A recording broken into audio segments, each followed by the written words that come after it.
Am I back? Am I back? Am I back? Am I back? Oh, am I back? Hello? Hello? Hi? Am I back? Chat? Chat? Chat? Okay, I'm back. I don't know what happened there. Sometimes it just does that. It just decides to like crash for some reason. For some unknown reason. So that's what I was saying before it crashed. I was like kind of going like, oh, if I want to talk about Twitch, I need to like have an opinion that's different. So it's like feels good, even if I don't believe in it. No, that is not true. I need to be authentic. So if I'm authentic, I'm not even going to talk about it. Nick, it's just like I feel like enjoying Twitch culture, you cannot like go around those like fucking things. You kind of have to. It's like in your face all the time, and it's so annoying. So you posted a lot of not that much. Okay, so do we watch this? Do we watch this, Nick? We used to battle with them. We had 30 minutes. all you gonna 30 minutes. Oh my god, this is long. be in the track. We can watch some part of it. No, it's too long. Okay. Fuck this. Okay, I want though to like watch more React content. So I don't know how I could do this. Like give some time because I want to like see some creator I really enjoy to just like go through fast. It's like okay, Alex O'Connor posted this. He got some stuff. The LT Gamer GG posted a thing. Angreen posted a thing. Channel 5 posted a thing. There's like some channels I want to like enjoy on stream. That could be like interesting. But like yeah, for now like just like 30 minutes is a bit too long. That's a thing too. It's like it takes so long to watch videos. It's that I don't want, just I don't have time. As we lay.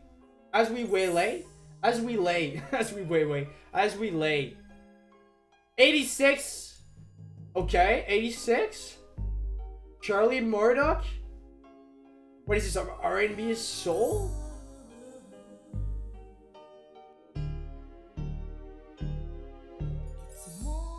Oh, okay, it's some like Janet Jackson stuff. Yeah. Wait. How much is like D'Angelo from the 80s? 2000. It's not even from the 80s. Like early 2000. Here we'll have like old school R&B from the 80s. Am I crazy to say like this kind of music kind of feels like pop?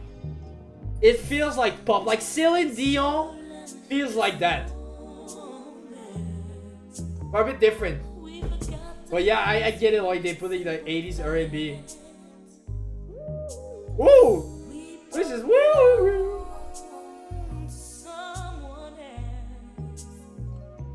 Does feel like pop, I don't like. No, me neither. I'm not saying that as a bad thing. I'm trying to replace the song to its context so I can do a Patrick Bateman review. That's my goal here. I feel like that's a thing I realize more and more is like sometimes to really critique the music for like what it is, you need to put it into like its context.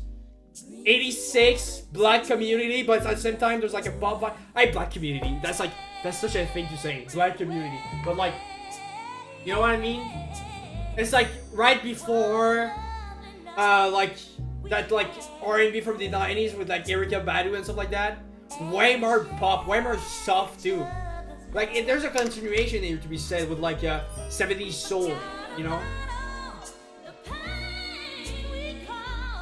It's just like I don't know if it's going to be like a bad thing for like other artists like Celine Dion. But like Celine Dion was like early 2000 or like 90s. And she just sound like that. Am I crazy to say like you have like 20 years and your sound is just like revival R&B, you know? So now I guess it became a critic of Celine Dion.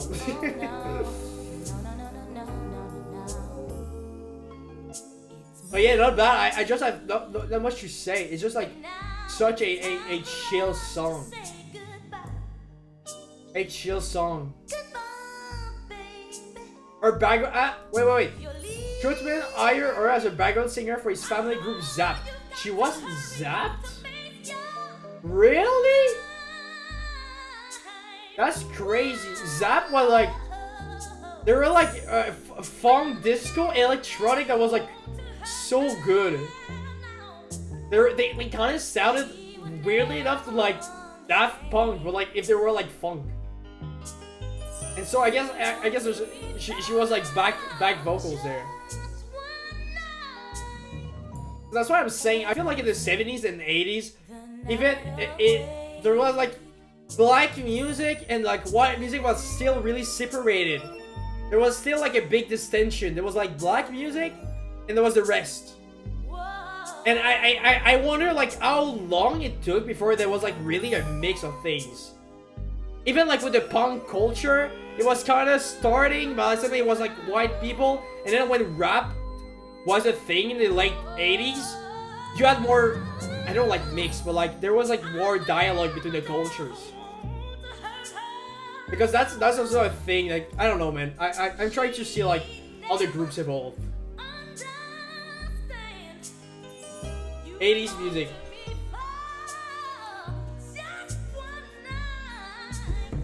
But yeah, good song.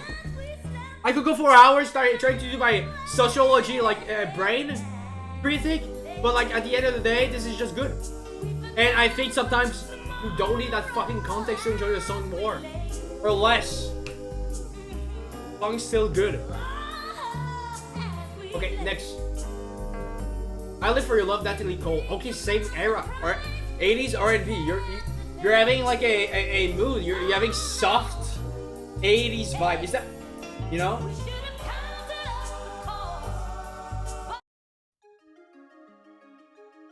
The daughter of jazz pop legend Nat King Cole. Really? That's the daughter of Nat King Cole. That's crazy.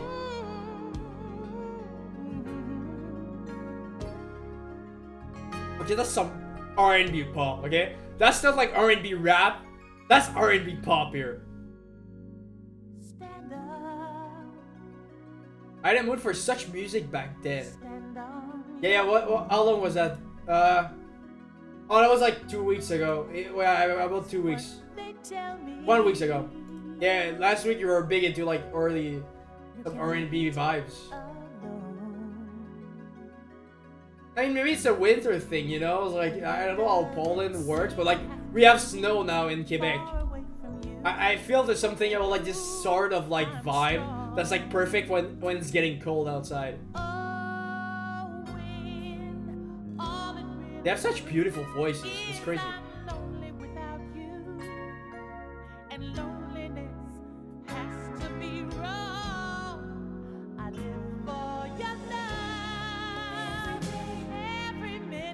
We have snow in like in about 2 weeks. Okay, I see.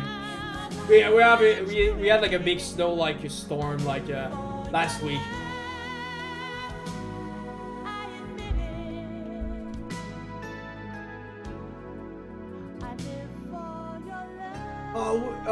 What's the girl that was like New York? Who sang that? Who did sing that? The girl that's like New York in the early 2000s. I remember I was friends with this girl that was singing in like primary school, and like I just remember her singing this song a lot. Whitney Houston. Some R&B, yeah, you Whitney Houston. R&B pops. Party is 2010. Alicia Keys. Alicia Keys. Yo, I knew it! Celine Dion is like an R&B pop star. It's just like... Am I crazy to say she was like the first white woman to like sing R&B pop? And like, oh, now it's big. Now we're getting like super big.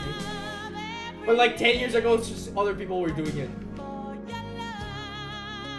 It's always that, dude. Alicia Keys. What is Alicia Keys?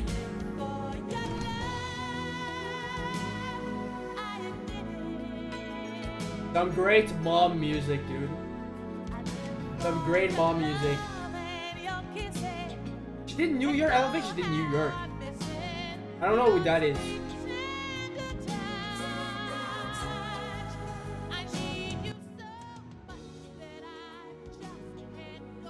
Yeah, not bad, dude.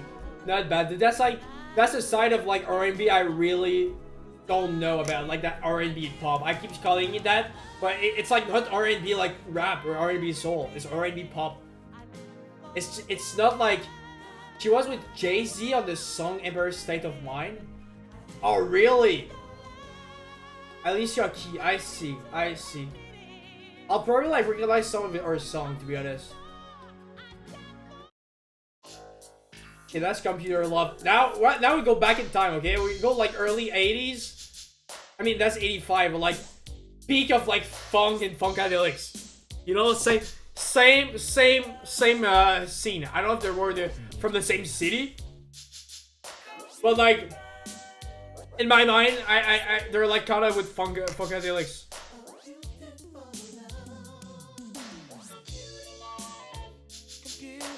Again, at the same time, man, they're like really soul here. I feel I heard like some of the songs here that were like more funky.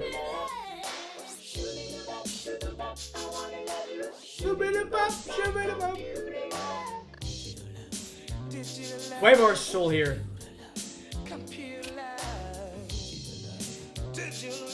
Hey, that song is great. Okay, we'll listen to the beginning, okay? Dude, you need to get in 70s soul. I swear, dude, you need to listen to Marvin Gaye. You'll love Marvin Gaye. You're ready for it, dude. 70s soul?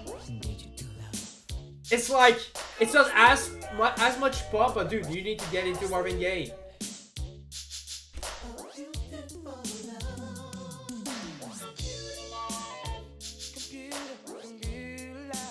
Is that loud enough? Is that loud enough? Well, yeah, I think they were like a big band that inspired like Daft Punk and shit. Even rap. There's something about the percussion I think that inspired love like early hip hop. Yeah, I think they were from LA. Well, Funkadelics were from New York.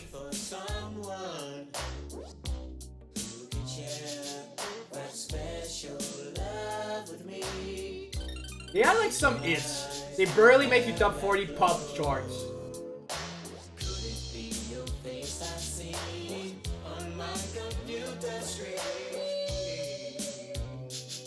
Roger continued to produce and play with other artists, and it was his talk books that graced Dr. Dre in Tupac top 10.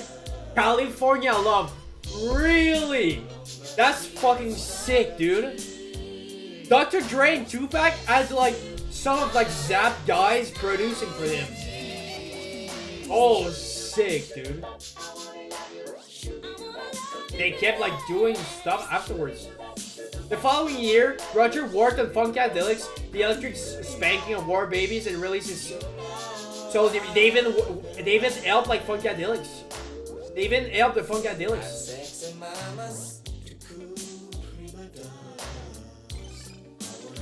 So you see, they were like they were from the same like area. They work even like with the Funkadelic dudes.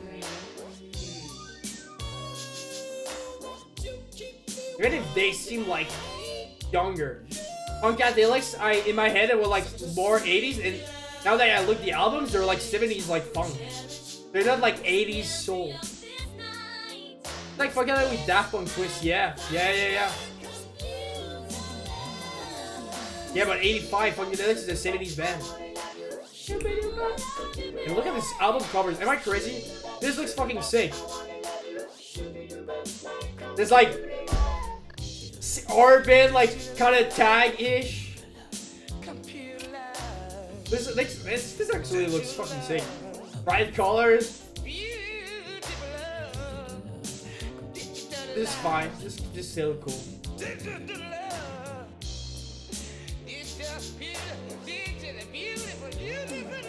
And I guess it was a time when you could just like put your logo, put a bit of changing. It's the same thing all over again. MF Doom could have it in as his album cover, I bet. MF Doom? What do you mean MF Doom could have this as like album cover? MF Doom have like really different like album covers though. Like I know he put this guy, but he's not like just doing his logo and reusing it. It's been a while I've been listening to MF Doom, to be fair.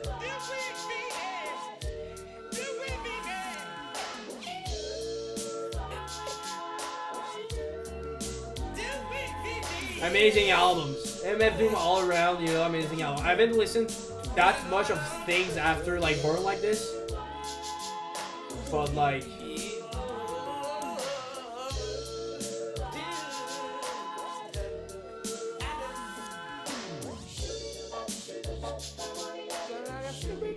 it was early 2002. In my head it was like the more 90s. I'm like replacing the artist the more I don't. Fortet remix? What is this?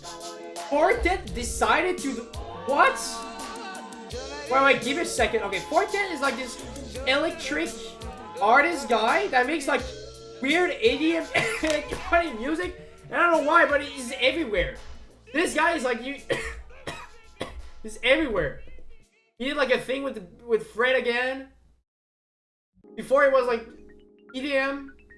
And he did some remix for like Aphex Twin sample in 2005. What is this? What is this? Fortet. Let he who is without sin cast the first stone. After you whose last is doom, he's the worst known. That cookies here, prepare to get. I'm going to listen to the songs I know. I schizo, sort of fine tits though, porter wine, order grind, 8:45, let's go. Ever since 10-11, glad she made a brethren. And his last down, 7 alligator, 7 at the gates of heaven, knocking, no answer, slow dancer. Hope this sounds so weird. Flow stands, no villain, metal face to Destro. This sounds just weird. And it's also something I don't really know. So it's like hard to like compare. Hold a cold one like he hold an old gun, like he hold the microphone and stole the show for fun, or a foe for ransom. Well, okay, maybe it's okay, but you know what? It's still like interesting.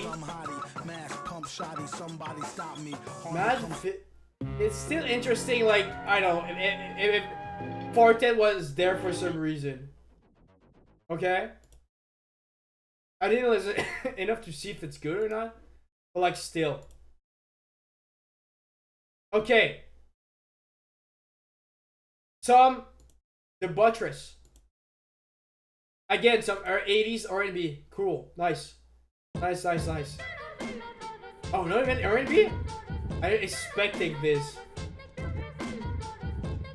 Is that rap? Is that rap?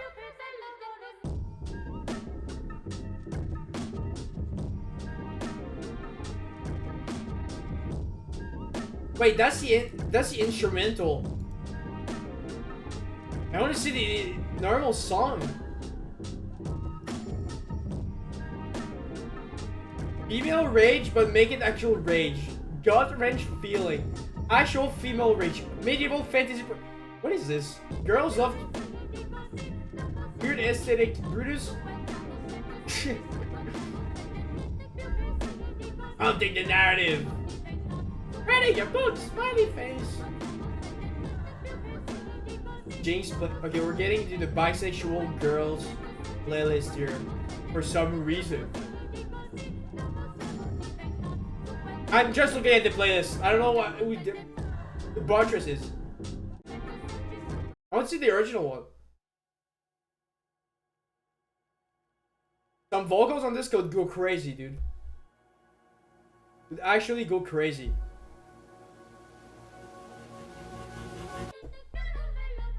It's a bit different.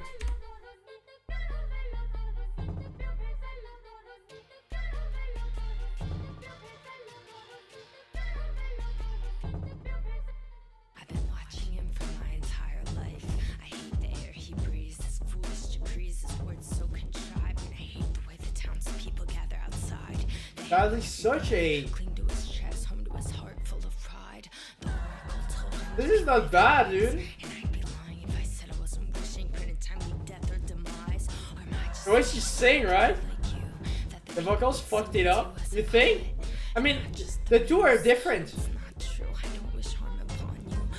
She clearly like changed the instrumental to be like something else. No, she sings like, what does it remind me of? It reminds me of something. I can't put my finger on it.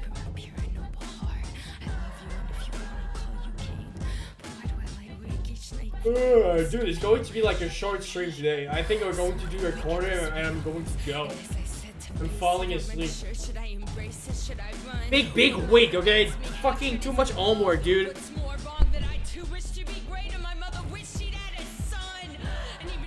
Okay. Female rage. Female rage, I guess this song gives me vibe of Conjuring. Yeah, it got like this weird like horror vibes. That's kinda cool. And like even trip up music, you know, or like Party Shed and like Angel, Massive Attacks. There's also a vibe of this. Trunks, oh, some ASAP, nice. I.S. or Lewis, is that an Apple soundtrack for I.S. or Lewis?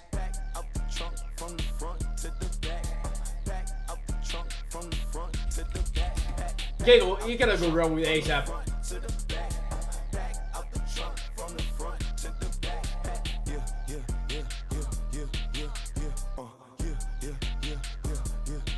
Okay. Alright, so what is I.S. Lewis? Have you watched it or it's just like just found the song?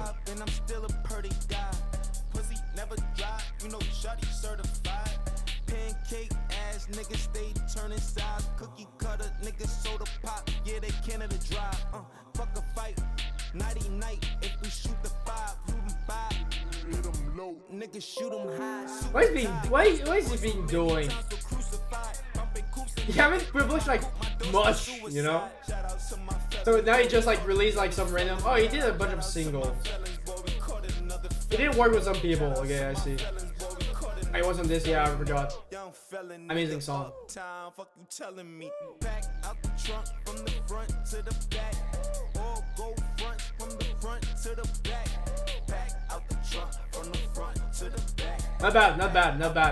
Not bad. Earl Sweatshirt and Lukey. Some Earl. Nice. Some Earl Sweatshirt for 2019. And I don't know who Lukey is. Fuck Earl? It's about Lukey? What? Dude. Don't trash talk like fucking... Earl is crazy good, dude. He's a bit goofy, but like, there's something about like how he raps. There's like no one like him.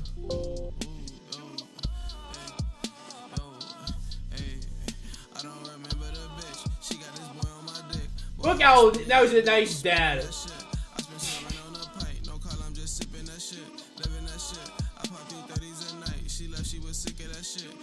Okay, it's around like a bit after some rap song. 2019, the same era.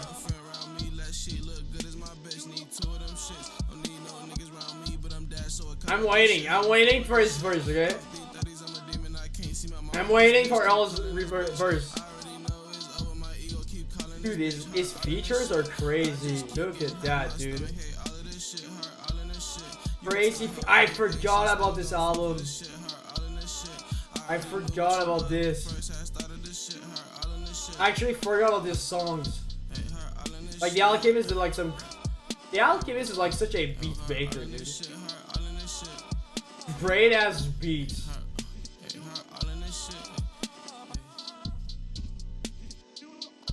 Patient of the Blade.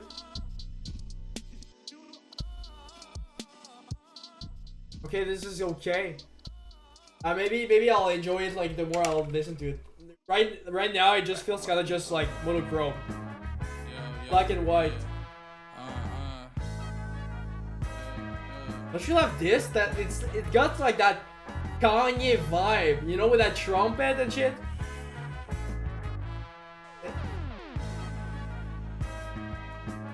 Got that like, yay, get it. The song has this Kanye vibe. Blood on the Travis that serve as a challenge coin. I'm the voice, I had to speak for the org, past the preacher. I'm sure you need to listen to this week. Master teachers, actually. Sample is like crazy. I was hungry, mama made a son read. Crazy verse. Glance is still a peak. That still didn't feed me. I had to get a feel for the whole thing. It gives me Doom vibes again. Not Kanye. Oh yeah, it's right. Dooms. No, you're right. It does give some MF Doom vibes. But I think it might be like the era. There was something about like this vibe of songs. There was like some Kanye songs that like kind of sound like that. Oh yeah, I could see like MF Doom in there.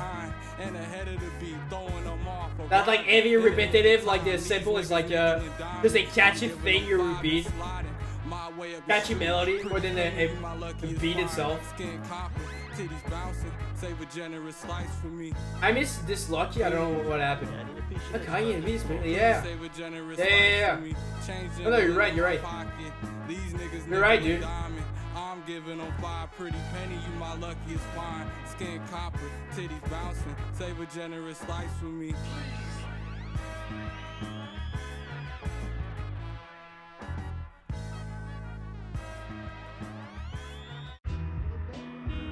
This one's Stu. I forgot I used to listen to these 2 songs a lot. It's got a throwback of like 2-3 years ago. I mean, more like 4 years ago. I remember being like, you know, the first song that got me to amp up like that. I'm a killer. You need a gun, I need a 3D printer. My guns up on your paper 10-ish, nigga. I run the money east quick like an EV sprinter, cause I'm supposed to. Stand on my money. Not bad. I want the most, like, can't you see we win? That just like that jazz like sampling. That jazz like sample beat or whatever. Why you think I never laugh at your jokes? And off the time I mean mugging. You don't see me grinning. You want to meet the plug, but no, I'm trying. You like it then? Nice. That's why I play the game cold like a DC winner. Singing birds. It's chill as fuck. It's chill as fuck. I got some swans on the flow. And what you want, I got that shit for the low. Iceberg. Okay, I'm not going to look. I mean, look at good. Look at it fast. Screaming free fleas. I can't wait to home. Existential crisis. I saw Alex O'Connor commented about this. I think everyone has their own complex life. Okay, that's just calling maturity. I think that's just maturity. Let's leave it. I kind of want to do it one day, but I don't really know like how to approach it. I'm not like a big philosopher. But we could watch like someone reviewing or something. Crazy rap. Maybe there's a thing to be said. Afro Man. Look at this goofy ass album cover. It was this blind man, right? He was feeling his way down the street with this stick, right? Yeah. Hey, sell your dope. Fish market, you know what I'm saying? He stopped, he took a deep breath, he said, "Woo! Good morning, ladies." You like that shit, man? Pretty good. Hey, man, I got a gang of that shit, man. This is kind of cringe. I mean, the album cover is kind of silly. Let's give it a chance, okay? Sometimes like they're just like funny guys that you're going to make like crazy beats. But like this guy, the way like he presents himself, like he's like such a character. Oh, it's this song.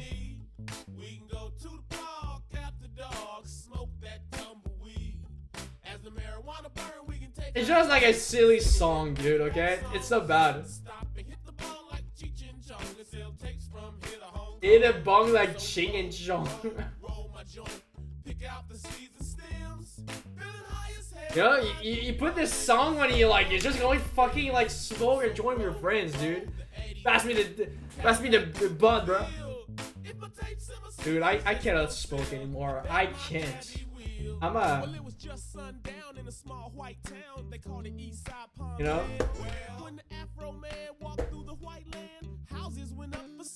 Okay, next. What is that? Some city pub things? Like I said, I was exploring like some 2021? Who is this woman? Who is this woman? Random mother sings. Wow. How did you find this, dude? I don't know what to say. Is that Japanese? That's Japanese. I don't think it's Chinese.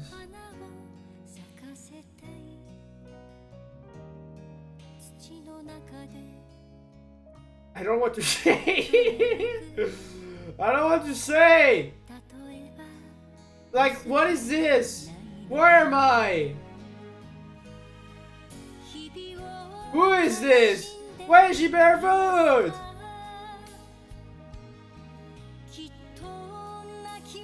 Explain to me, how did you find this?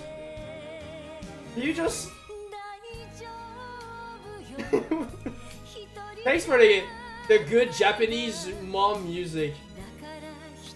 Now I'll know how to talk to some Japanese mom, okay? That's what I'm here for. The nice Japanese moms. Thank you, Nick. Now I'll know. Now I'll know. Now I know. And we go back to Poland. Some rap. What a jump! What a jump! What a jump! What a jump! All Japanese mail for yours. Yes! Yes! Yes! Yes! I'm a simple man.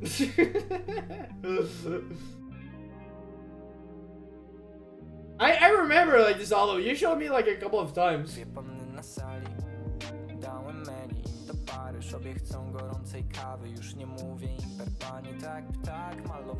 Some Polish rap. It's chill as fuck, dude. They're big, dude. They're big. 72 millions? They're popular in Poland. They're big. I kinda want to show you Damso. Damso is like a French rapper. I'm not like the biggest Damso fan, but I got a lot of friends that are like big into him.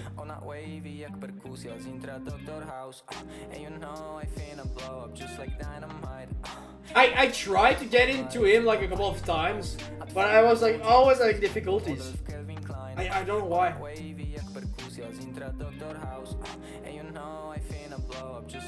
I heard Dr. House and that's it.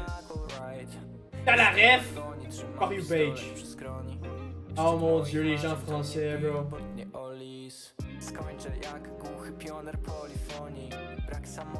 Global hip hop.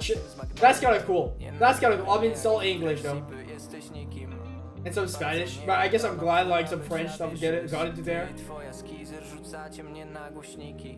Ciekawe, gdzie mieszka ten typ, co robi bity, praca, proszki, sen, vipy. That's such a Polish vibe. Am I crazy to think that is an emo rap song?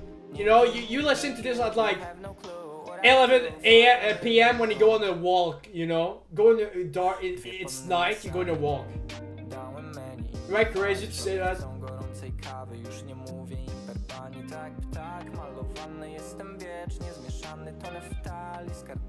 Am I crazy?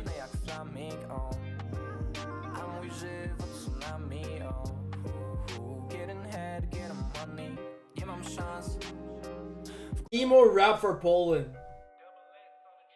In my head, I'm pretty sure they're like the same type of art. I could see it. I just don't know, like, who listened to your guy? What type of like hip hop heads listen to like your guy? Is it like mainstream enough that's like anyone? Or is like a sub like emo Polish guy vibes? Here we have like more Afro beats. That's the thing I think I need to like focus myself on. Is like the rap trap from like France has a big like Afrobeat vibes. Makes like it does something, you know. T'es déjà trentenaire, on s'en va en l'air, mais j'ai que la vingtaine, donc j'ai que ça à faire, me parle pas de mariage. J'te fais perdre ton temps, mais qu'est-ce que c'est bon, quand je cote tes implants, je me sens comme avant, comme quand je n'avais rien à battre. I love French trap, there's like some bangers in there. But like, yeah, I just like, I don't know it enough. As I like French music in general, French and rap just don't go along. I think you'll be wrong. There's like a big rap culture in like France. Even in Quebec, there's like a big rap culture.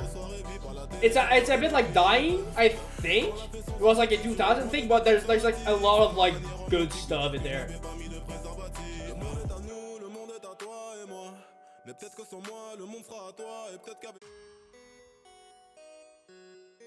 I know there is, but nobody listen to it beside French. Yeah, no, it's a original thing. Yeah.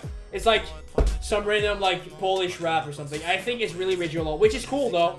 You know, it's like those cultures like no one really going too dig deep because it just like kind of like too like why should I listen to like French rap? I can just listen to like American rap.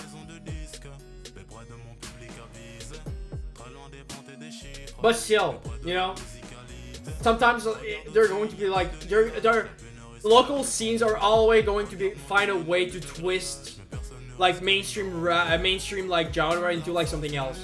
Whether it's indie music, rock, rap, or like pop, I guess.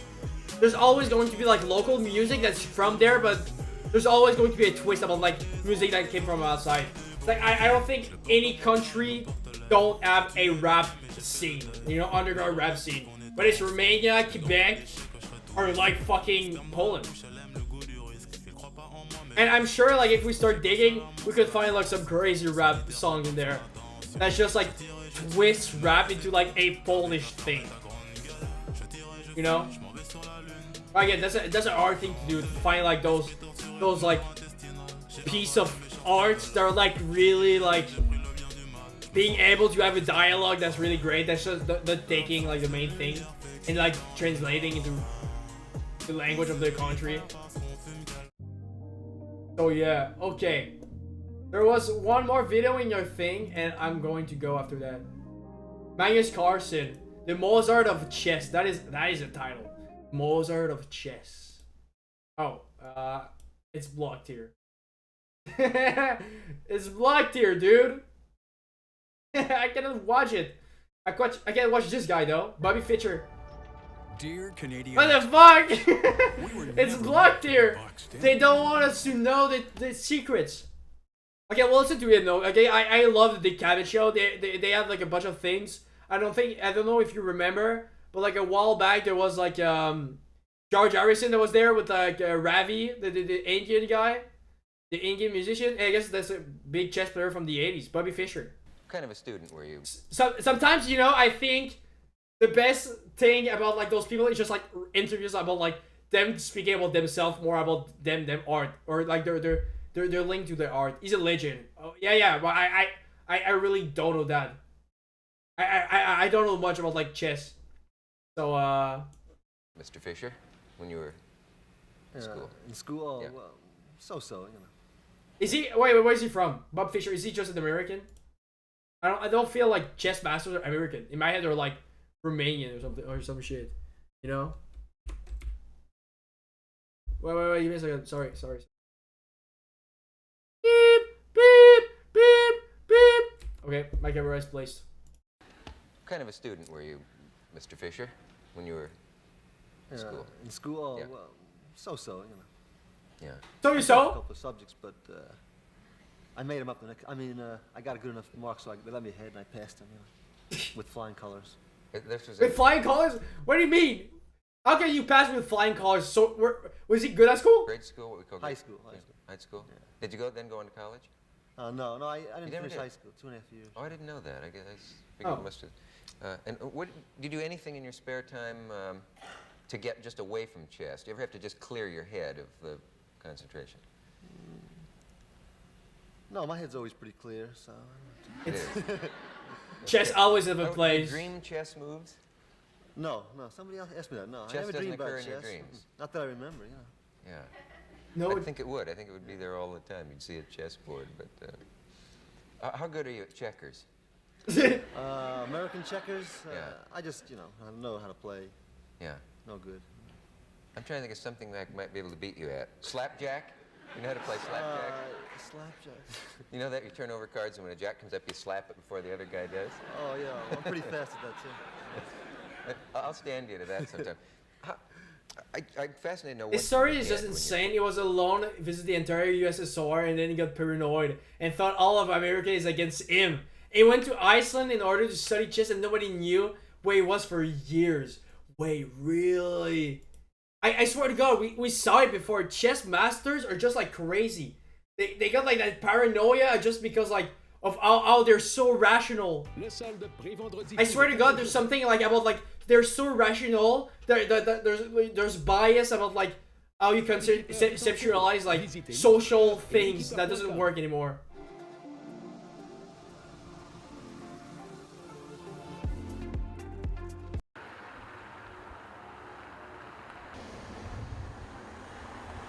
In Reykjavik, Iceland. What a beautiful country. Beautiful music.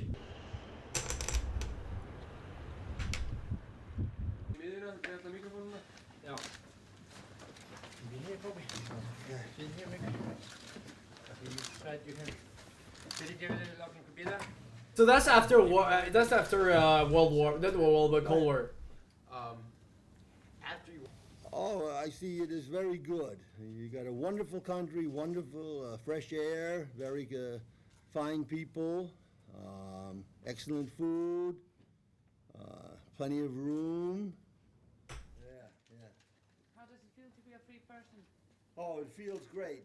This thing in Japan, you know, it was nothing but I still want to do a book showing how the 1984-85 Karpov-Kasparov match was prearranged, move by move. The Dirty Jews, they're all saying, oh, Fischer didn't write... What? The Dirty Jews? No! Fischer, please! Yeah, but they don't say that they stole all... He's paranoid! He lost it. He lost it. You lost it. I swear to God, how can you be like so smart at chess, have like such a logical brain, and not be able to have like basic social skills? They don't stay. They stole several big. It's like his whole brain knew one thing, and then all the energy to like understand biases and like don't do like dumb. It's full of books that took me years to accumulate. They stole them from Beacons Moving and Storage. It was paranoid, you know, that's why. From my mom. He needed an enemy. Away. I moved there in about 72. Yeah, so it's evil. United States is evil. United States says, you know, there's this axis of evil, blah, blah, blah. Well, what about the allies of evil? What about the United States? Is there a reason to not hate Nazis? It was Japan, Australia, and so on. These are the evildoers. Yeah, but it's not a reason to defend Nazis. Iceland. I mean, United States. Oh, they're moral. Hypocritical and corrupt. Just almost a reliving. Oh, it's great. It's great. It's really great.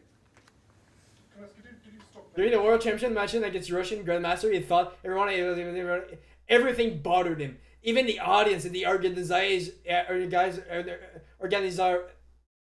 had to move with the playing all to the basement instead of playing in some theater where only he, the referee, and his opponent were sitting. Really, I swear to God, there's something about like chess master's brain. Okay, they just like. They're so logical, but like there's so many like normal biases about like how you interpret like social cues. That's why paranoia get like so much like in there. It's almost like psychotic, but like it's such like a weird duality. Like all those like big chess masters, we saw that before. This is what chess. Yeah, I know, but like it just like I feel that's why I was like looking at today in class. You know, people that becomes like psychotic and like paranoia. One of the way you help those people to like don't really fall into their delusion or like their stuff like that is by giving them tools to be able to be logical about how they treat information. So it's like it's not because something happens inside of your head that necessarily it means there's something about like a paranoid like delusion that gets into it. So it's basically like trying to teach people to have like better treatment skill about like stuff that happens. But the thing is that with chess masters, I just feel it's weird because they have like such that power to like be able to see a chessboard and see all the opponents. But when they become to like analyze like a normal thing, it's like a paranoia just like take all of them. He was beyond his age. He was just brilliant, and his paranoia make sense because he was only the one who was fighting. No, I know. No. Yeah, okay, yeah. If you put it that way, yeah, it makes sense. his context was like not the best. Oh no. Yeah, if you put it that way, yeah, it does feel like a bit, but like still, you know what I mean? They're like still a thing about like suddenly like not even trusting the audience and stuff like that, you know? Of course, all that stress didn't help at all. I'm not saying it didn't, okay? It's not just like you able to like treat information. There's like way more. It's way more complex. You're so right about that. Yeah. But like still, there's like a weird thing. Then there's like a couple of like chess grandmaster that just get paranoid. Like even if we the guy was playing chess with God in the Ice Island in like in the early 1900s. Even though he played chess in Yugoslavia 1992, it's so a long time ago. And no, that's not reason to have him kept in prison for that now. So he was in prison. Is there a reason why he was in prison? Is it just the paranoia? The American got him? I mean, if he was in prison, I also think he had some problem as a kid. So that oh yeah, probably that too. Like yeah. There's a lot of things. But in practice, I feel it's like, how can you treat someone that like has also problems? You're giving like some tools to like be able to like better assess reality, you know. But there's a thing too, like why is there like still like why is chess bring a sort of people that have more like paranoia or whatever, like when you're really good? I cannot really generalize. I don't think if it's a big problem or not, but like there's a lot of stories about like just chess master be going crazy. Maybe it's just a myth. You have 15 minutes? Yeah, sure. Yeah, sure. I still want to like watch the things though.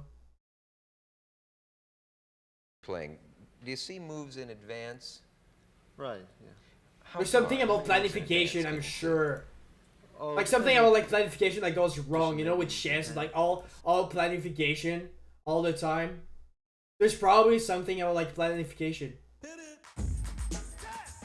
Like you're so good at planification, but when you planificate, that's the word. Some say there has never been a chess player as great as Bobby Fischer. A leading Russian opponent described him as an Achilles without an Achilles heel. Fischer was not only known for being a chess genius, but also for spiraling into insanity. Yeah, that's the thing. Now that the more it goes on, the more like there's something about chess about like how you need to first treat information, but after that also be able to do a plan, be able to like take that information and do like a structure to like advance yourself into the game to be good at. And I wonder like how much is those thing kind of becomes fucked up, and it's like a weird way of seeing the board that doesn't really generalize to like a more normal way of like socializing. And you put a bit of too stress, some like bad luck about your life, and you just have like a crazy like perfect solution for like paranoia. Because like when you think about it, like a lot of time with like schizophrenia or stuff like that, or like it's like there's a lot of like you feel like you make too much connections. So you see there, maybe there's a thing there. Bill will take you through his highs and his lows. One of the ways, like Bobby Fischer was born cognitively, in Chicago on March 9, 1943, and raised in Brooklyn by a single mother from Switzerland, born to Jewish parents. They were poor. Regina Fischer didn't even have the money his parents were Jews, and he was taking those dirty Jews. What happened? Bobby's torn shoes when he was a kid. Regina was divorced from Hans Gerhard Fischer, a German biophysicist. Oh, he was Germany but Bobby's too. actual father was most likely the result of an affair with her friend Paul Nemeny, a Hungarian Jewish physicist. When Bobby was 6, his sister Joanne bought him a chess set and taught him to play. He felt chess was more exciting than Monopoly because no luck was involved, and he found it far more challenging. His sister soon grew tired of the game, and his mother was busy working as a teacher and a nurse, so Bobby spent several he was hours alone every day playing against himself. He loved the thousands of possible moves, and the you know what? People think chess player is actually smart, but it's a lie. They're good at moving wooden pieces to the board they spend their lives on. I think when it comes to actually living, they lack wisdom. That's one way to see it, you know, like any skills. If you only focus on one thing, you're not going to level up your other skills. But there's still like a scale about like how they're logical, you know? And I think today there's a sense of like being smart means you're logical. But I don't think being logical necessarily means you're smart. Well, yeah, you're smart, but like it's not because you're smart that you're illogical. You know? Yeah, yeah. Strategy. They're smart. They're still smart, but like you could say like maybe there's like a archetype. It's still cool. Just still cool. It's like puzzle. Like people that are good at maths. That's fucking sick, you know? Hear of this, his mother took him to the Brooklyn Chess Club where he got lessons a couple of times a week with one of the club's best players, Carmen Nigro. Nigro charged him $1 an hour, but Bobby believes he wasn't in it for the money, but simply to make sure he took the lessons seriously. And apparently he did. He was utterly obsessed with chess. One might even say it was his best friend. Actually, Fischer didn't have any real friends growing up. He thought having friends was only important for kids who had secrets and wanted someone to share them with. Yeah, but yeah, I feel like a kid cannot like that. That's crazy. A kid needs some friends. So how are you going to cope with this? This guy probably just like became obsessed with chess just as a coping thing, maybe. You know, maybe I don't know. He had no secrets, so apparently he didn't feel the need to have friends. Fischer would spend Sundays. And that's just such a way to like see other people too. Like other people are just for secrets, and I don't have secrets. Such a thing, like how you connect to others. Chess with Nigro in Manhattan's Washington Square Park. He began spending less time with Nigro when he started being tutored by Jack Collins, a master player who once ranked as high as number 17. I couldn't imagine it. Yeah. Collins spent his life in a wheelchair. He didn't quite fit in, just like Fischer. He was careful not to say he was Fischer's coach. That would be like saying someone had to coach Beethoven, Shakespeare, or Leonardo da Vinci. He thought Fischer was a genius on the level of those geniuses. You have nothing else to do. Have an extensive library collection. Which is like kind of sad in a way, right? This guy's like, it's one thing to love chess, but like I feel like this guy deserved like some friend, have like other aspect of like just human existence, you know? And yeah, there's something really sad about this. Chess you know? books. Even if he's a genius or whatever. You know, torture genius. Spending 5 to 10 hours a day reading and studying. He would need the preparation when he faced older and more experienced opponents. There's that thing too. I wonder like that loneliness made him like really just like not able to really understand people and not trust people. Maybe there's a thing there too. You're not able to trust people. You're able to get really good at chess, and after a while, that not trusting people just like win your brain. You know, you're still like social, and there's something like that kind of break with that planification. When Fischer was 13 years old, he faced 26-year-old Donald Byrne, one of the top 10 players in America. Fischer played in black, Byrne in white. The game of the century, as it's remembered, took place in New York City on October 17, 1956. Fischer's moves looked like lethal art. He even dared to sacrifice his queen. I'm sad Fischer for him. got a thrill I'm out of sad for breaking him, man. his opponent's ego. His opponent was outclassed and outmatched. Especially as a kid, he's like 13. It's one thing. It's like, you know what this feels like? He was alone his whole life, and then he was all over TV, so he get paranoid. Yeah, and because like his life when he wasn't famous, he was like always alone. I could see like a picture of him not able to trust anyone in his life. Not in his life, but like if you cannot even have friends because friends are only there for secrets. It's like there's something about like you're not.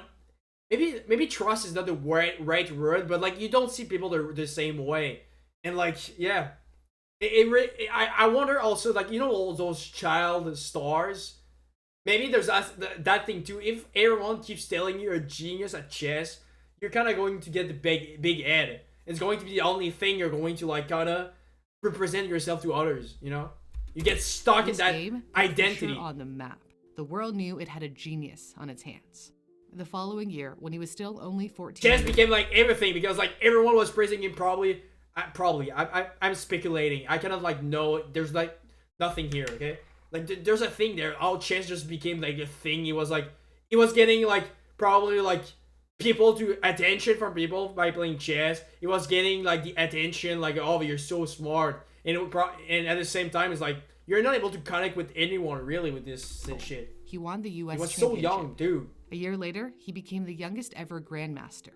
Damn, and in 1972. He captured the world championship from the Soviet Union's Boris Spassky. This was stunning. The Soviets lived and breathed. Again, there's up and down. It's like I'm twisting his life like, oh, it's this big tragedy. Hopefully, you have like some ups in there. Like, you know, the chess is still a community. I don't know like how chess people are like between each other, but like that's still a community still, you know. Chess. They were more obsessed than Canadians Or his are about family or hockey, whatever. or the Chinese about table tennis. Then comes along a lone wolf from America who was up against the entire Soviet chess institution. It was a David versus That's such a Goliath crazy matchup. thing, you know? Bobby Fischer single-handedly beat the Soviets Yeah, at their yeah. own And game. in such a This time, took place too. during the Cold War, and the symbolism wasn't lost on anyone. Yeah, yeah. The world's two superpowers battled it out on a chessboard. Yeah. And yeah, that's the thing. The symbolism of like chess. Even if we agree that it doesn't mean you're. Except Fischer. You have like normal social skill if you're like just obsessed with chess. Chess as a symbol is like you represent like logic and like being smart. There's like something about like that was like such like a symbolism. Skipped between the the match of nation. the century. He refused to fly to Reykjavik, Iceland for the tournament unless he got more money, including a guarantee of a slice of the lucrative TV revenue. The U.S. Secretary of Yeah, State the Henry Cold War Kissinger too, man. had to Yeah, use the his timing. tweet That's for- the thing. It's just like everything at the same time. No. It's like Get his the butt pressure over to that He it finally gives you. flew there. Like After no predict- wonder like that amount of stress. If he's still a smart guy, dude. He understand like he understand the impacts of like his match and what it represents in the culture. I'm pretty sure he's able to understand that the stress it must have given him is like, oh my god, dude. No wonder you can Investment get banker paranoid if offered you're. to double the money to $250,000. Fischer was still in a foul mood when he arrived. He played poorly during the first match and lost. He Oh, didn't that even too. show up for the second match, complaining that the TV cameras distracted him, so he lost automatically. Oh, The because tournament now it's his organizers image too, you know. It's like, dude, conceded to his demands. for he's the third going match to be the one putting America losing. Played without TV cameras. And he in just the booth. started hating them. From that point on, his playing got stronger. Fischer, the 29-year-old who dropped out of high school, would beat Spassky to become world champion, single-handedly dismantling the Soviet Union's 24-year hold on the game. He became a hero to millions That too, after 24 years of like winning, the USSR winning. That is a crazy timing after that too. Americans and inspired new interest in the game of chess. Some chess clubs saw membership double during the Fischer frenzy. Damn. He was a star and made the rounds of American TV. On the Carson Tonight Show, he showed off his brilliance by solving a sliding puzzle in 17 seconds. It was not really well mixed up. I want to say that. It wasn't well mixed up. Oh, so he was, the public persona. No. Well, they didn't mix it up too well. It takes about 30 He had a seconds. perfect star persona. He reportedly had an IQ of 181, which is said to be even higher than Albert Einstein's.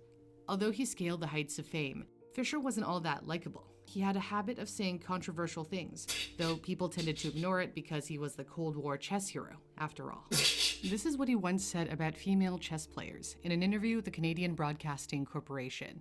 The women are really very good players. I mean, I guess I could Incel, no! Why is this? He didn't get any woman, he became an incel. He didn't understand people. Why men don't play in men's tournaments? I don't know why. I guess they're just not so smart. Would you call yourself a misogynist? That's crazy. Excuse me, what's the definition of that word? A woman hater? No. No? What do you think of women? When it comes to chess, not too much. I mean, that's what the He managed to 50s do, offend right? everyone. During an interview with a Philippine radio station hours after 9/11, Crazy. he said the attacks were, quote, wonderful news. I applaud the act. The US and After Israel have been slaughtering 9/11? Palestinians. Just slaughtering them for years. I want to see the US wiped out. He never hid his hatred of Jews, repeatedly making anti-Semitic remarks. Despite being I wonder, like, how much is there a thing about that thing is like, if I'm going to trash my identity, they can't trash it, you know? You have a control about, like, how people are going to perceive him. If I'm going to trash my identity, I'm going to have control over it, okay? You know, in the sense of, like, I'm going to have control by trashing myself, because I don't have control of if they are trashing it. Jewish ethnically. His anti-American, anti-Semitic comments coincided with his growing paranoia. Yeah. He decided the US government was out to get him. He also believed the Israeli National Intelligence Agency, the Mossad, was after him. He refused to The defend his world Israelis. championship title in 1975. He complained that opponents were trying to poison his food, His hotel rooms. Okay, were that's when he feared got the too Russians stressed. wanted to bomb his plane. He didn't know like how to like. Fisher carried a blue cardboard. That's the box thing with when him you're wherever he stressed, went. right? It's like I really feel once you're stressed, you're not have the space in your head to actually like understand, treat information right. Just the stress override your brain, you know. So it's like slowly getting more and more stressed and slowly having like less control about He your refused to say what brain. was inside. Once, when he went to use a restaurant restroom, he left it on the table, and a friend he was with peeked inside.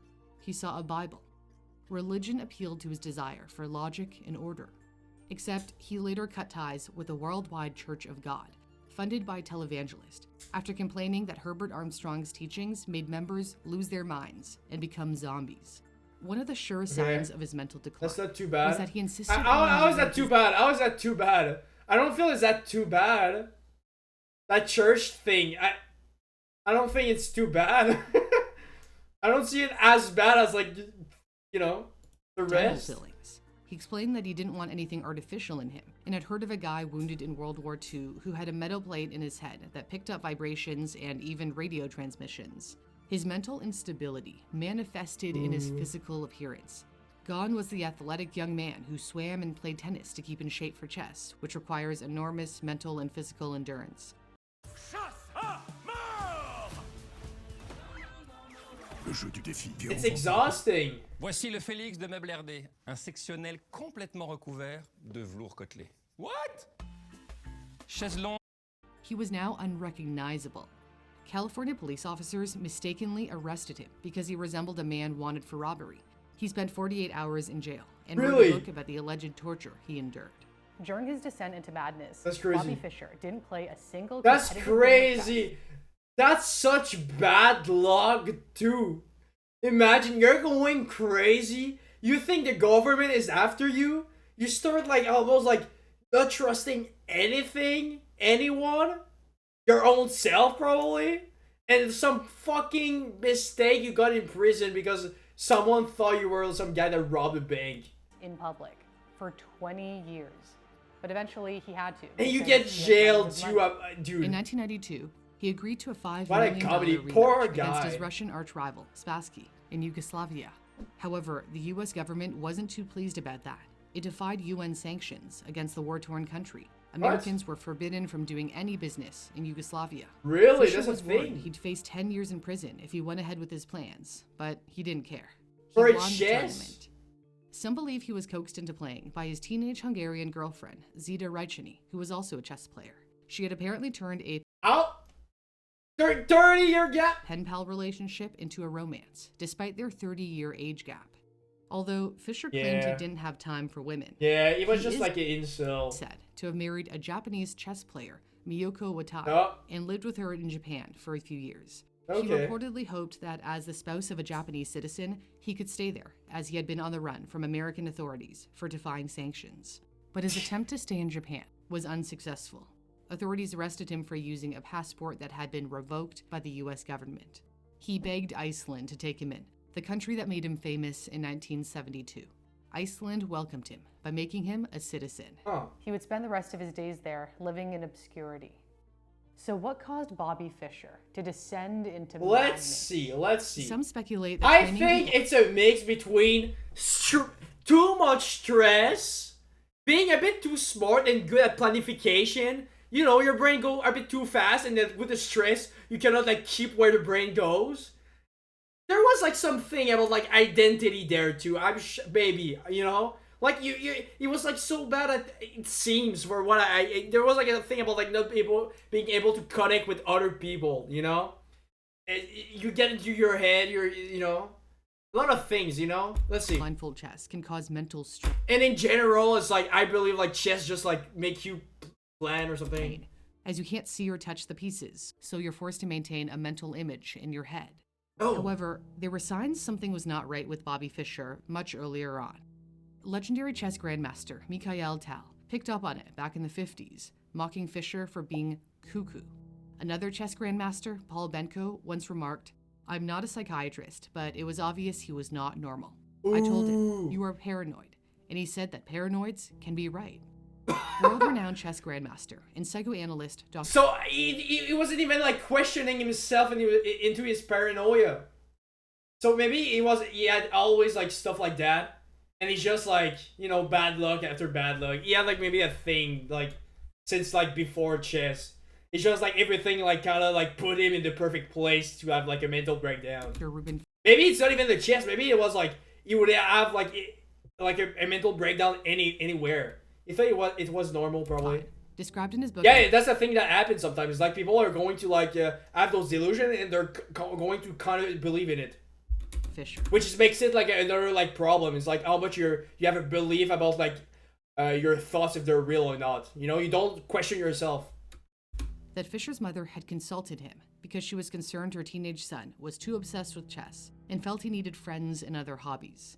Klein described how when he, quote, started a conversation with Fisher at one point about what he was doing in school.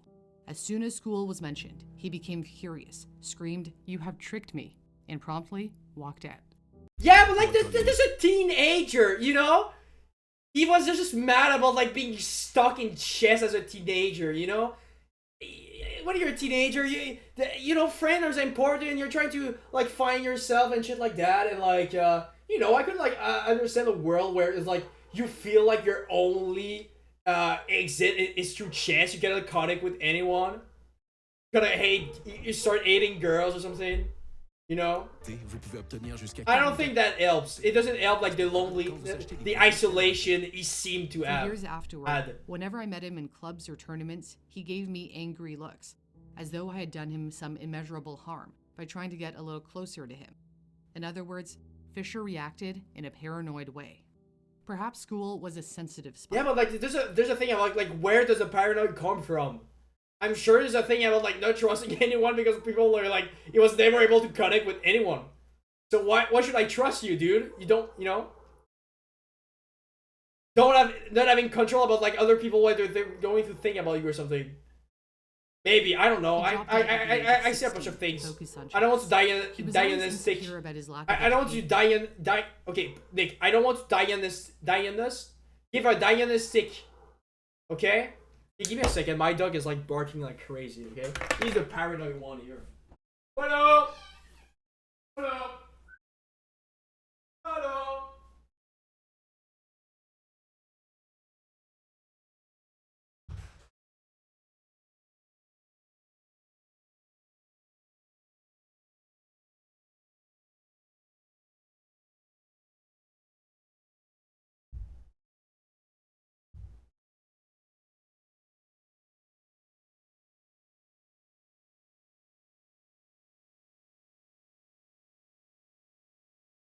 Okay, stay here, dog. Stay here. Don't move. He thought it was normal, but at the same time, it's like that was the 50s and the 60s. Like, being aware of your mental like health, I don't think was a big like priority. Okay. And decided to trade his casual wear. That was just a real thing. In order to look more sophisticated. Social skills were not his forte. When CBS's 60 Minutes spent his 29th birthday with him and surprised him with a cake, he actually refused it. Happy birthday to you. You were worrying about this? Hello, Pedro. Why were you worrying about it? You know, I just don't go. First of all, I don't eat this. Maybe he was listening. Second of all, I don't go for these things. All right. Maybe he had another thing too, you know? All right. It appears paranoia ran in his family. Oh, The there's that FBI too. described Fisher's Hereditary. mother, Regina, as mentally unstable in their secret files on her. They had spied on her since the dawn of the Cold War in the 1940s. The FBI suspected that the left-leaning political activist... So the FBI was there in his life too? Both she and her then-husband had lived in Russia. The agency was also worried that the Russians had tried to recruit Bobby. Bobby's relationship with his mother was strained. He resented her for abandoning him when he was a teen, so she could focus on her medical career. Although they hardly saw each other over the years, he is said to have become distraught after she passed away in 1997, quickly followed by his sister the following year. Crazy. Some believe their deaths caused him to lose whatever last grasp he had on reality. Bobby's probable father was also believed to be paranoid. Paul Nemeny was highly intelligent. He even collaborated with Einstein's son, Hans Albert Einstein, who was also a Damn. scientist. Nemeny emigrated from Hungary to the US in 1939, but had trouble adjusting. He reportedly walked around with soap in his pockets, paranoid about getting his hands dirty. Some speculate Bobby Fischer... Okay, but that's not just like paranoid, right? It's like a compulsive like thing. Is it paranoid, or is it like just like compulsive thing of like wanting to be clean? I don't remember how it's called, but like I wouldn't put the same in the same category as like as like a paranoia of like Fischer, even if like there's something there. You know, compulsions. I don't think they're the same as like having psychotic like paranoia. And losing touch. It's probably correlated somehow, maybe. It just in my head is like there's one that's like just about the feeling of feeling dirty. It's a feeling, right? When people need to wash their hands like crazy, it's a feeling. Yeah, maybe they're going to paranoid after that. Like if they don't wash their hands, something bad could happen. But here, I feel with Fischer, it's more about like the world itself is against him. You know, like with people, I don't know what I'm saying. I'm talking like out of my head here. I don't have any study, I don't have any experience, but I feel like from what I've kind of seen from my classes, I feel like compulsion of like washing your hands is more about like a feeling and like what could happen if you don't wash your hands. You know, oh, you're going to get sick. You're going to get sick or whatever. Here is like more the world is everyone's against him. Could have had schizophrenia or Asperger's, though there was no evidence that he was diagnosed with any mental health disorders. It also does not appear I don't know what I mean. that Fischer had any long-term treatment for mental health issues. One could only wonder if his life would have turned out differently if he did. During the last years of his life, he stayed in close touch with a psychiatrist who headed Iceland's hospital for the criminally insane. Dr. Magnus Galasson stayed in hospital. Throughout the years, did you have such thoughts as 15-year-old? No, but you have like okay, I'm talking about experience. You can have, I mean, some experience. You can have like still pattern of thoughts. I feel that could be like triggered more if you. I don't know what I'm saying. It's like I feel it's like it depends on like a lot of things. I don't want to talk about it because I don't feel like I'm able to like talk about those things and how it could appear. But I think it's like there's a lot of things, you know? And it's not because at 15 you don't have the thoughts that you don't have like certain part of you that could like get activated and suddenly like you lose like you get a bit too paranoid, you know? As he lay dying of kidney failure.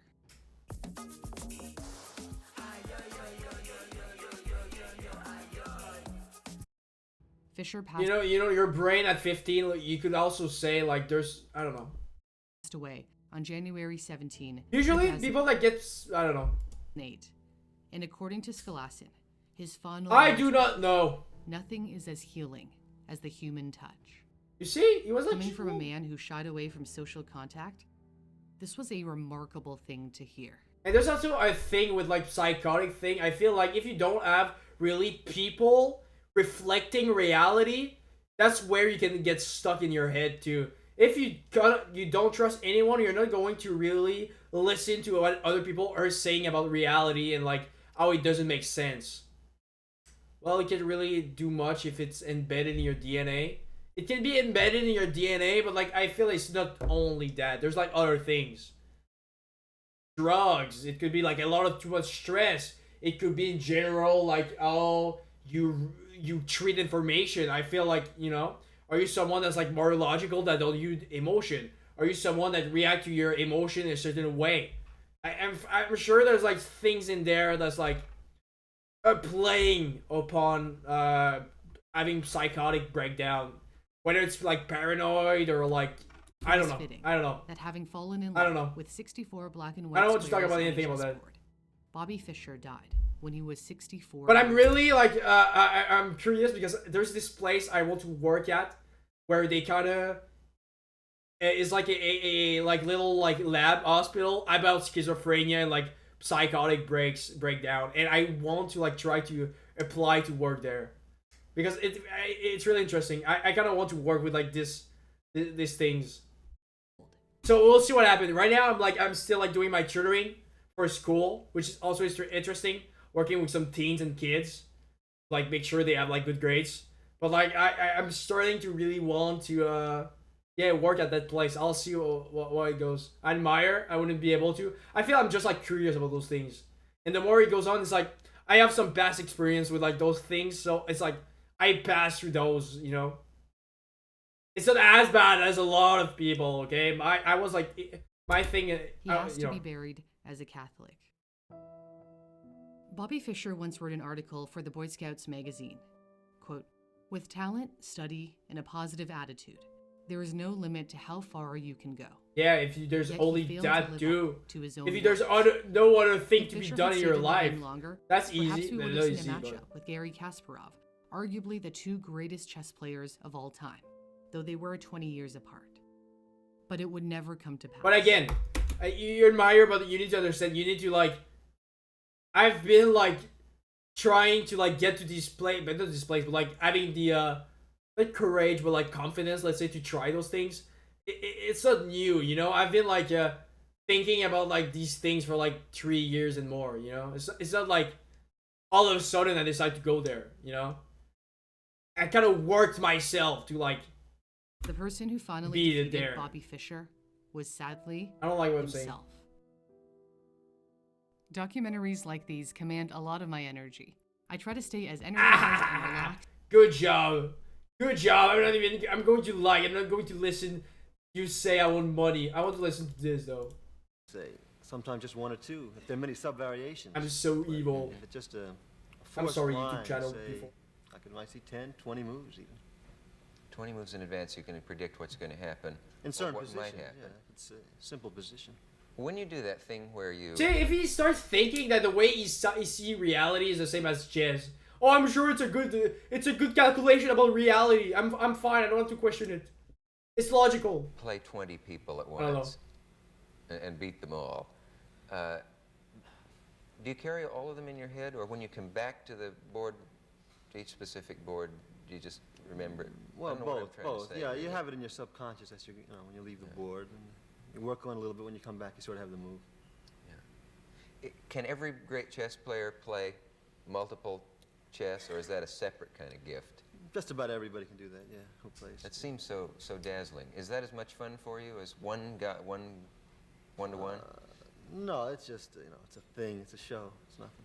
It's a stunt. It's a show. The really Hey, something really hard is some players. Can he's doing a performance. A whole lot of people blindfold. I can't do that. I think the record is about 40 players blindfold.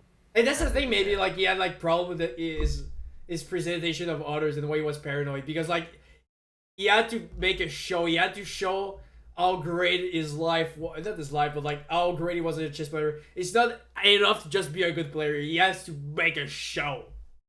I don't know. It's rough. I asked the guy who did it. He told me he was, about 2 months after that, he couldn't do anything. He was just exhausted. Yeah. Can he play with the blindfold off at all, or does he have to have it on? He plays a good game both ways. Yeah. No, he didn't mean it. No, but I wonder if like there any he rare could like book- say a thing about it. No, listen to it again. No. Oh, did How I do you just do like? that? I don't know. It's rough. Oh, it's just, it's a thing. It's a show. It's nothing. Head, or when you come back to the board, to each specific board, do you just remember it? I Well, don't know what I'm both. trying to Both. say, Yeah, really. you have it in your subconscious as you when you leave the board, and you work on it a little bit. When you come back, you sort of have the move. Can every great chess player play multiple chess, or is that a separate kind of gift? Just about everybody can do that. Yeah, who plays? That seems so dazzling. Is that as much fun for you as one to one? No, it's just, it's a thing. It's a show. It's nothing. No, I know, but like he's still like willing to play the show. You know, he's still willing to play the performance. And even his like thing with the puzzle, or when he went to like the American like TV, there's still about like a certain performance about like his image. The really something really hard is some players. And you know, it's like being able to do those things, having to be like performing your image. That's like a social skill, and that's why I feel like it just like maybe it's one part of it. You know, I think what he means is like it's show for organizer doesn't really want to do, and he doesn't. Oh, maybe. Play whole. But still, he was the one like choosing to write books and do a puzzle in 70 seconds. He didn't have to do that. Maybe he had pressure, but he could just stay boring. There's a lot of like chess player that like play it boring, you know. But he decided to do like those extra steps. So I just wonder, like I feel like if he was like a lonely guy with like bad social skills, trying to make a show about your image to such a big thing, there's probably like something like really scary about that, you know. And like I wonder like if that stress is like a bit worsening, you know. It's not only that, but like one part of it. I think it was forced too because it was mad popular. Yeah, but even if you're mad popular, maybe there's a thing about you don't have. There's something you don't have to do. You know, you can be popular and like decide to like put a bit more. And even then, if you decide to put a bit more, I don't know. I feel there's something here. There's something about how he presents himself. You know, there was something about how he presents himself that I could like. I don't know that. I don't really know how to like put it in words. It's a feeling. I don't even know how to put it. Again, I don't know shit. Okay, I don't have like experience in psychology. No, I'm just like I feel like there's a thing about this that could be one of the factors that's like could be like more prone for him to be paranoid. Blindfold. I can't do that. I think the record is about. Like as a consequence of that, I don't know. How do they do that? I don't know. It's rough. I asked the guy who did it. He told me he was, you know, about 2 months after that he couldn't do anything. He was just exhausted. Yeah. And again, is there like I feel like maybe that was about me, but like is there a moral, ethical dilemma about like dissecting a guy like that? Like his psychology or his performance giving him like the paranoia, but like the chess gives you like more planification. I feel there's something like kind of weird with this thing, like ethically, you know? With the blindfold off at all, or does he have to have it on? He plays a good game both ways. Yeah. Okay, I'll stop pausing. Is there any We'll rare finish book on this. chess that you've been trying to get hold of that you can never get? No. These old books, they didn't know that much way back then. So. When did chess become the way it is today, or has it changed over the years? I think the rules we have about 100 years. Yeah. How far back does it go? Hundreds, thousands, maybe. Yeah. China and India. Did they have like chess boards with elephants instead? When will you meet Spassky? What steps stand between you and meeting him now? Well, I have to take on this other Russian Petrosian. So after I take care of him, I play Spassky. Wasn't there a time when you... are you related to Cassius Clay at all? You remember it? Damn. Yeah, I find it like fun. Like, why don't we have like fucking elephants in my board? I'm impressed. Yeah, I find it interesting. I feel like it's just cool to have elephants. I mean Muhammad Ali.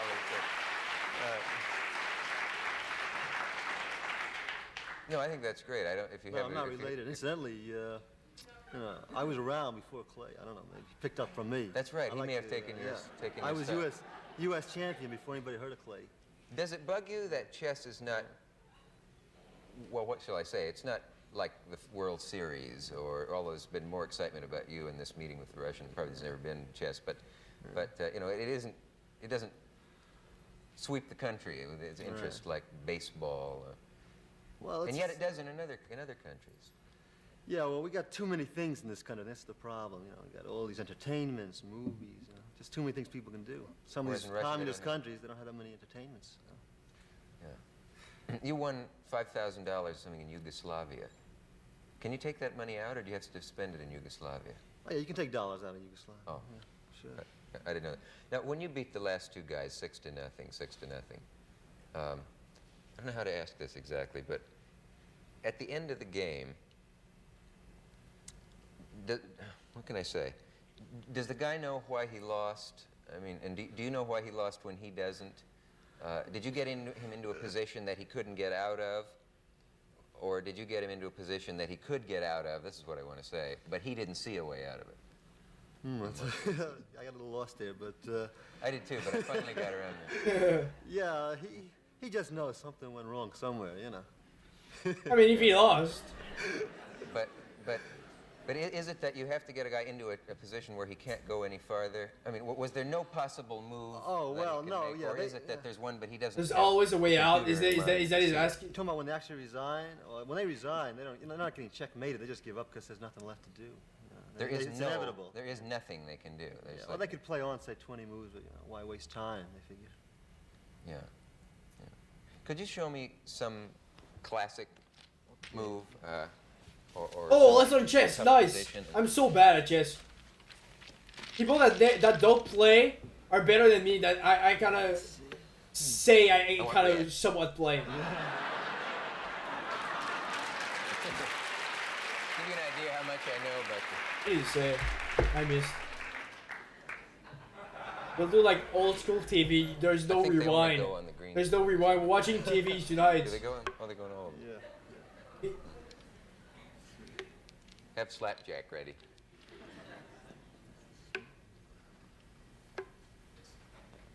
The way you handle his pieces is like a musician handling his... I don't want to go too far with this, but it is beautiful. Now, of course, I have no idea what this means, but I know that those to whom chess is a passion, people hate each other over chess. I know marriages that have broken up over True, it. yeah. It's true, but marriage broken over one chess. So you're one Too move away obsessed. from mating, eh? Oh, I was saving that. What is this called? This is a position from a famous game, Morphy against the Duke of Brunswick. This is back That sounds great. 19th century. Morphy Duke of against Brunswick. Right. Yeah. Am I in the Duke? That's such weird people playing against each Am I other. His Grace? Duke's got a rook here. Yeah. Oh yeah, I was going to ask you about that. And, well, it's a forced mate. Well, he took off the rook check. Okay. You what? He took off the rook check with the bishop. Right? Uh-huh. And then he took that with the knight. And now it's forced mate in 2 moves. Forced mate. For white. In Yeah, 2 checkmate moves. in 2 moves, right? That's good or bad? Do you understand what he's saying? The end of the game. Do you get like these vocabulary Now, things? is this a puzzle that You have like a you mental have to image, work a way Nick? out of and decide Because I don't really. Right. Yeah. When we showed you, you want to work with No, I watch the just- board. I don't see really like those things like Check. turns into advance, Now- like you know. Show slowly where you went from where to where. You were. Okay. You took what and put it where for the people who really. Yeah, don't. man, this is like some Play most the queen basic down, shit. Check. Really? And the queen moves like a rook and like, and like a bishop too. Mhm.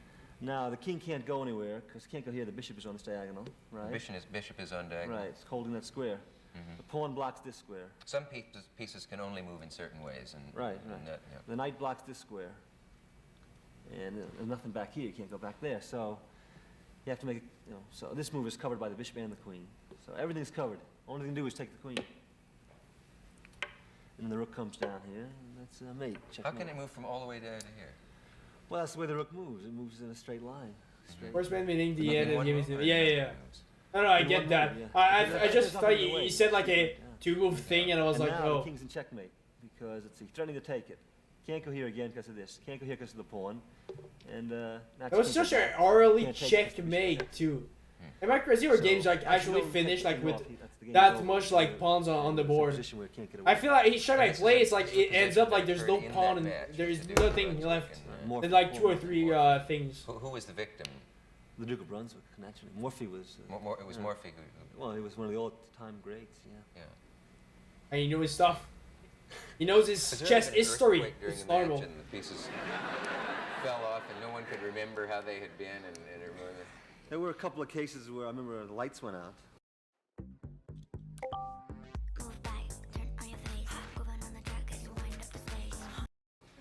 That's a little suspicious. Yeah. You're supposed to grab the other guy's wrists until that's over. No, but I know this is a dumb question, but if that happened during a quake, I suppose it Right, happened, yeah. you'd know where everything was. Oh, yeah. Just- Yeah. Gee. Wish I knew what else to ask you. Gee, that's fascinating. How long would it take the average person, or even myself, Wait, they didn't prepare the question? to learn to last a few moves with you, maybe 5 or 6, starting from 0?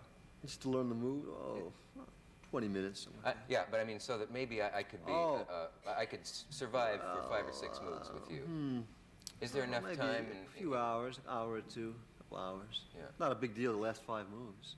What was that thing you told me upstairs? There's a thing called a 1-move mate, or a...